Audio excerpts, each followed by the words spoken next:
Okay, let's do this in 3, 2, 1, go. 3, 2, 1, go. Hey, what's up, everyone? It's Sion here, and welcome to my channel. So today's gonna be a bit different, where I'm gonna use two apps to do some sort of EDM trap crossover. So for this project, I started out in GrooveBox. I made 2 layers by tapping on this right up here. So the first layer I did went like this.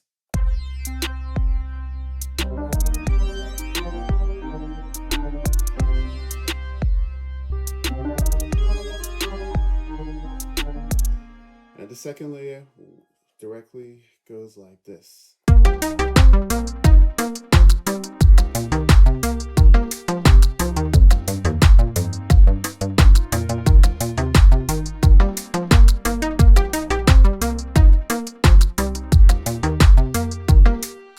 So most of it I actually played.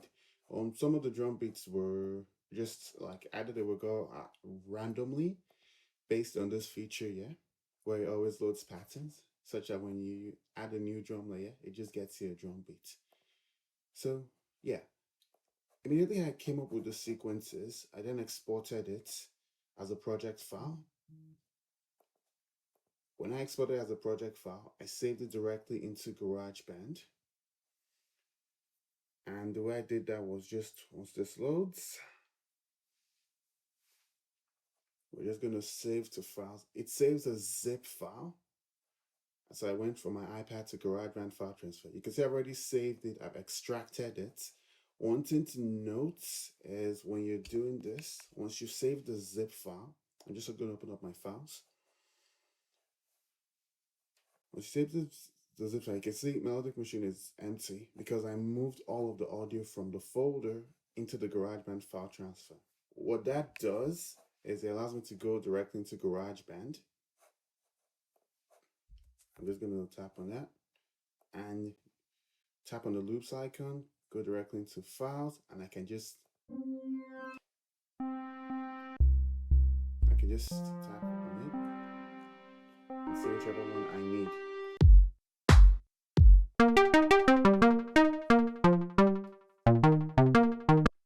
Okay, so actually I didn't just drag and drop them here. What I also did was, first things first, set it to tempo, to the same tempo, because when you're dragging and dropping stuff into GarageBand, if it's on the right tempo, it's not going to sound good.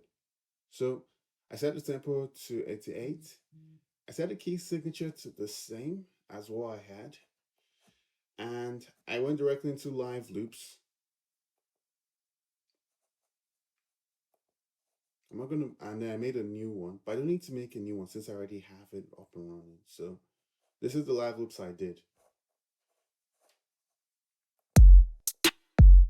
And I could just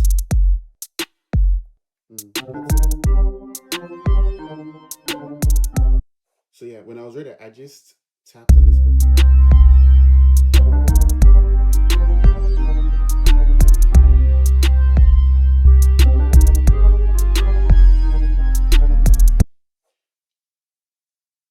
And then the next thing I did was, that was the second part of it.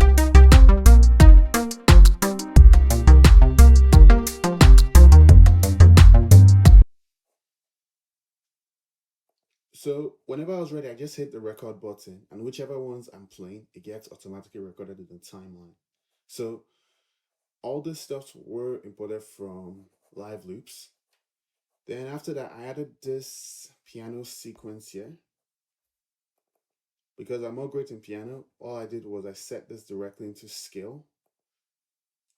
So ordinarily you'd see it as off, but since I can't play all the keys, I just went directly into minor, and so it gives me the same key.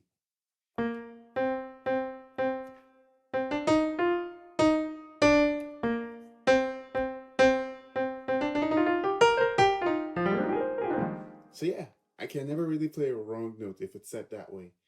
So with that, I came up with this piano roll sequence. Let me just zoom out.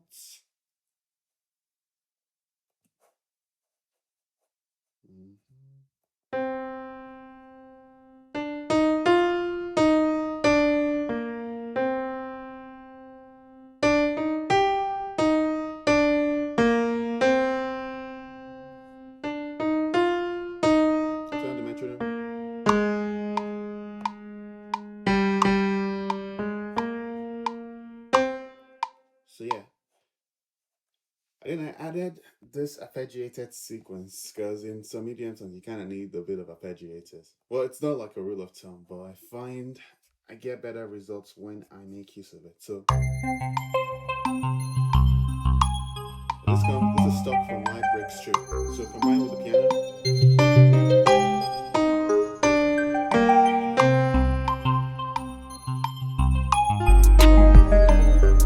That's how this is good.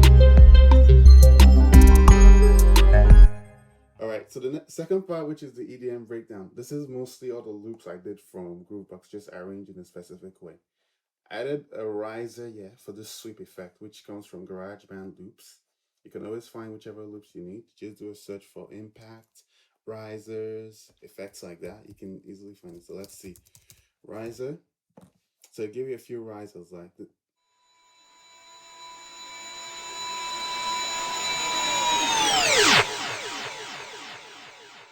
so yeah, that's just an example.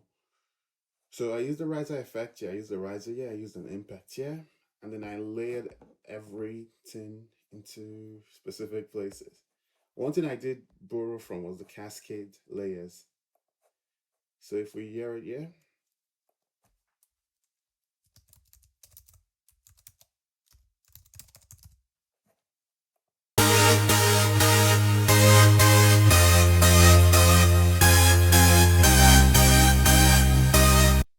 So yeah, so that's the cascade layers right there.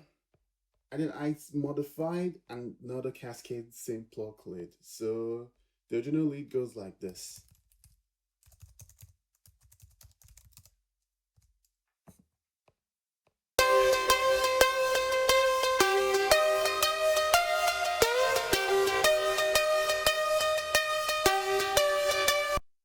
So I chopped one part of it.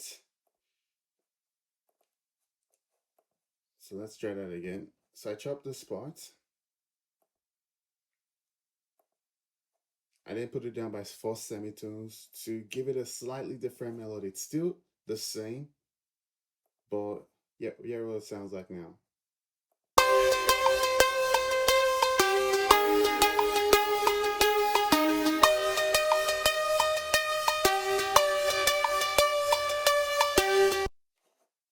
All right.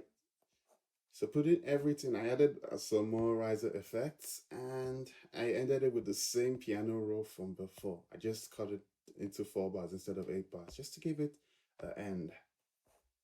All right. So here we go.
So there we go. Hope you enjoyed it. So yeah, this isn't really a full song, but it was really fun to make. And yeah. Anyways, let me know your thoughts in the comments. Of course, I could always make this better. I could balance out the bass, I could add vocals, but I'm really proud of how this came about. So yeah. Hope you have a great one, guys. Thanks again for tuning into this channel.